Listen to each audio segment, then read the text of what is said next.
નમસ્કાર દર્શક મિત્રો, હું શીતલ મહેતા ન્યૂઝ ઓફ કચ્છમાં આપનું સ્વાગત છે। જોઈએ આજના સમાચાર। ભુજની ફાયર શાખાને 7 કરોડ 10 લાખનું ટર્ન ટેબલ લેડર એલર્ટ કરાયું। 27 મીટર ઊંચાઈ સુધી રેસ્ક્યુ માટે ઉપયોગમાં લેવાશે। ડિસ્ટ્રિક્ટ ફાયર સ્ટેશન ભુજ નગરપાલિકા ફાયર અને ઇમરજન્સી સર્વિસીસની કચેરીની ટર્ન ટેબલ લેડર ફાળવાયું હતું, જેની અંદાજિત કિંમત 7 કરોડ 10 લાખ રૂપિયા છે।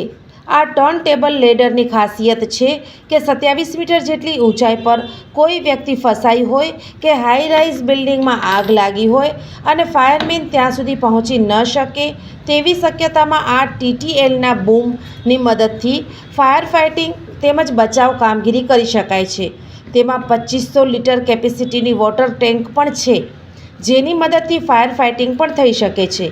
આ આધુનિક સાધનનો ઉપયોગ કરીને આપણા શહેર અને જિલ્લામાં થનારી ફાયર રેસ્ક્યુ જેવી ઇમરજન્સી જેવી ઘટનામાં ઝડપી કામગીરી કરી શકાશે અને માનવ જિંદગી બચાવી શકાશે। આ ટર્ન ટેબલ લેડર ભુજ નગરપાલિકા ફાયર વિભાગની કચેરી RTO સર્કલ પાસે તૈનાત રહેશે। દર્શક મિત્રો, આજે તારીખ 13 માર્ચ 2026 આ હતા આજના સમાચાર। આવતીકાલે ફરી મળીશું, ત્યાં સુધી મને રજા આપશો। નમસ્કાર।